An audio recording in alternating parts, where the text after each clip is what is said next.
चलिए आपको सीधे लाइव लिए चलते हैं दिल्ली, जहां विशेष सत्र संसद का बुलाया गया और प्रधानमंत्री नरेंद्र मोदी वहां पर संबोधित कर रहे हैं। आजादी के पहले ये सदन इंपीरियल लेजिस्लेटिव काउंसिल का स्थान हुआ करता था। आजादी के बाद ये संसद भवन के रूप में उसको पहचान मिली। ये सही है, इस इमारत के निर्माण करने का निर्णय विदेशी शासकों का था, लेकिन ये बात हम न कभी भूल सकते हैं और हम गर्व से कह सकते हैं कि इस भवन के निर्माण में पसीना मेरे देशवासियों का लगा था, परिश्रम मेरे देशवासियों का लगा था और पैसे भी मेरे देश के लोगों के।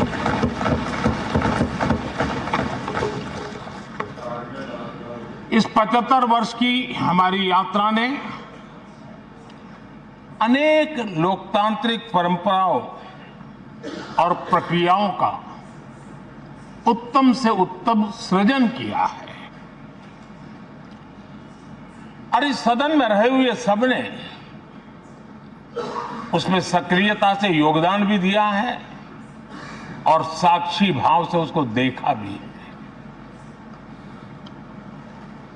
हम भले नए भवन में जाएंगे, लेकिन पुराना भवन भी, ये भवन भी आने वाली पीढ़ियों को हमेशा हमेशा प्रेरणा देता रहेगा।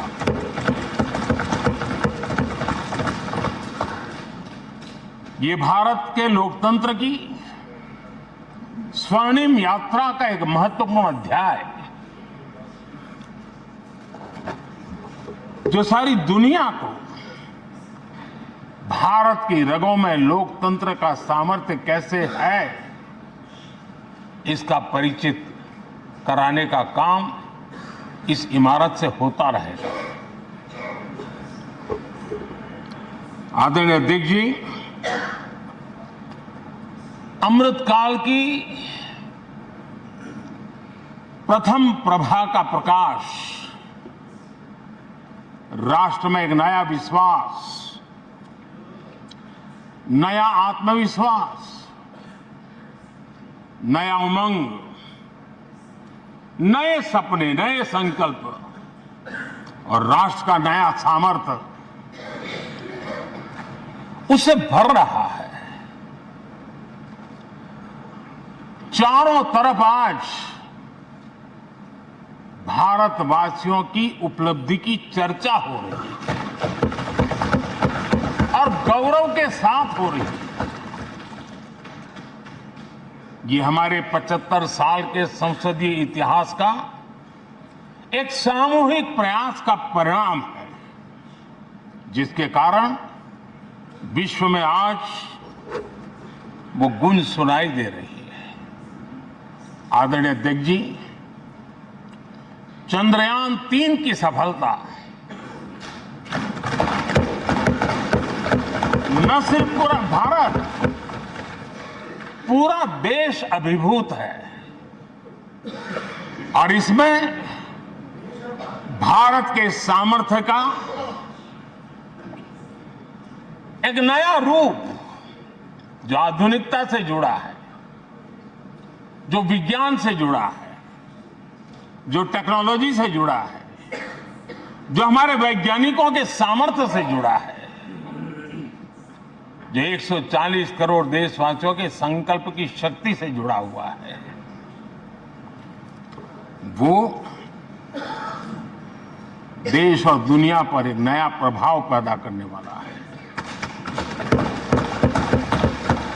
ये सदन और इस सदन के माध्यम से मैं फिर एक बार देश के वैज्ञानिकों और उनके साथियों को कोटि कोटि बधाइयां देता हूं, उनका अभिनंदन करता हूं।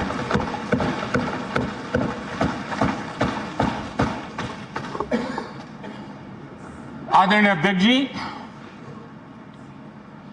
ये सदन ने भूतकाल में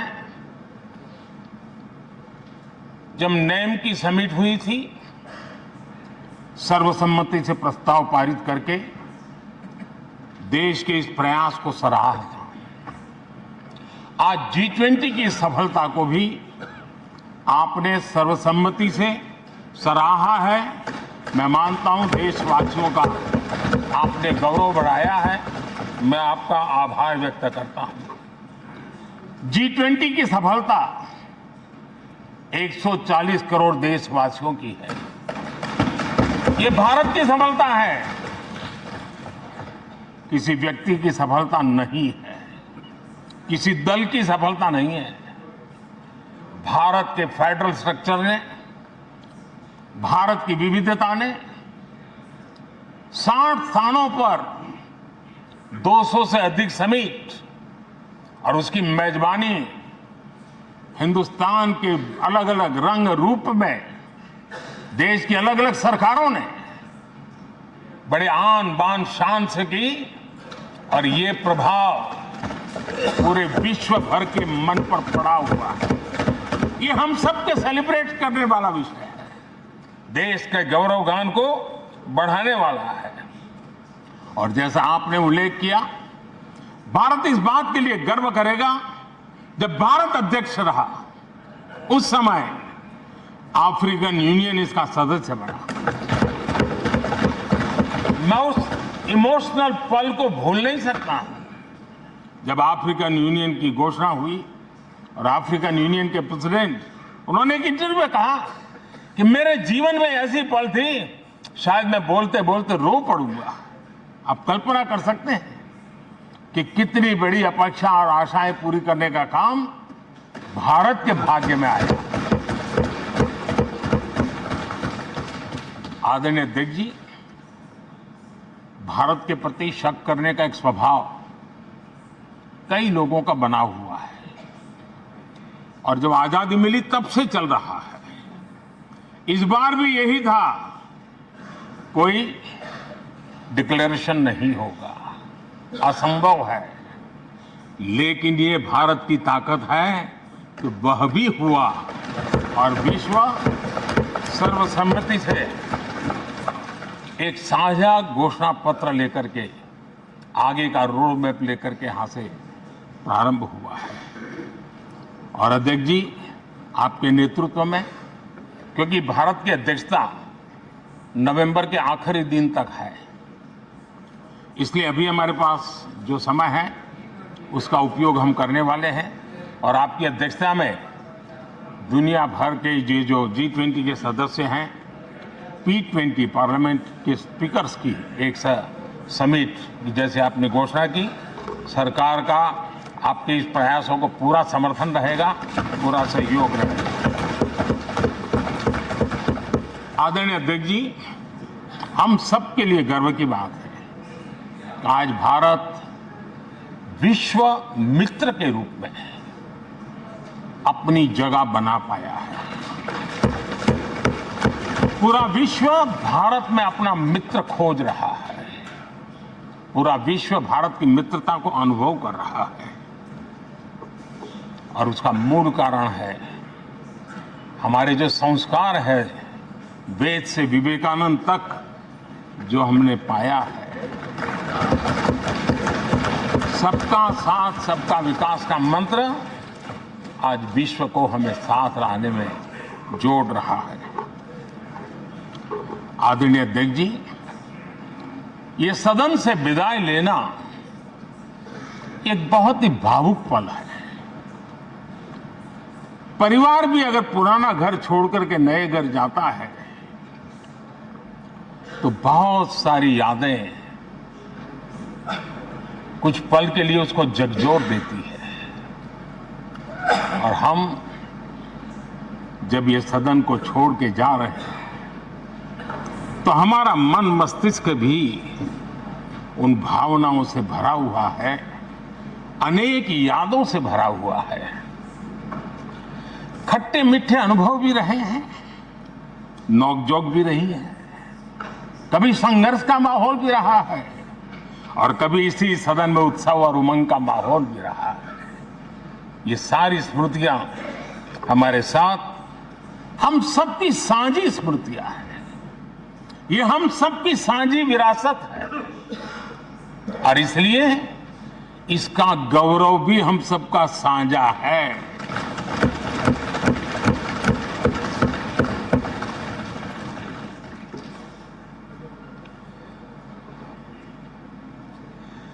आजाद भारत के नवनिर्माण से जुड़ी हुई अनेक घटनाएं इन 75 वर्ष में यही सदन में आकार लेती हुई हमने देखी है।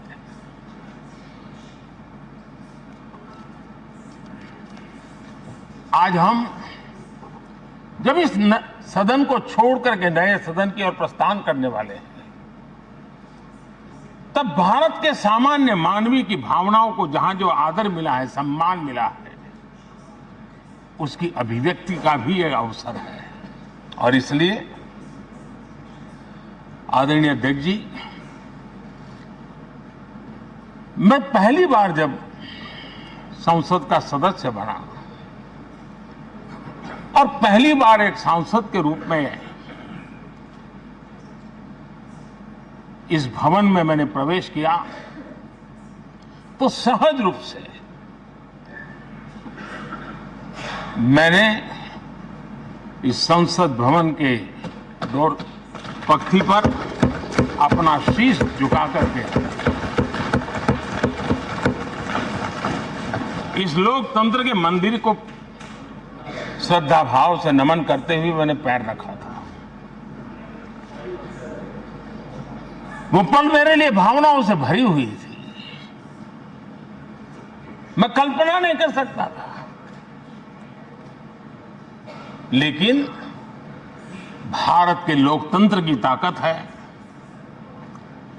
भारत के सामान्य मानवीय की लोकतंत्र के प्रति श्रद्धा का प्रतिबिंब है कि रेलवे प्लेटफॉर्म पर गुजारा करने वाला एक गरीब परिवार का बच्चा पार्लियामेंट पहुंच गया।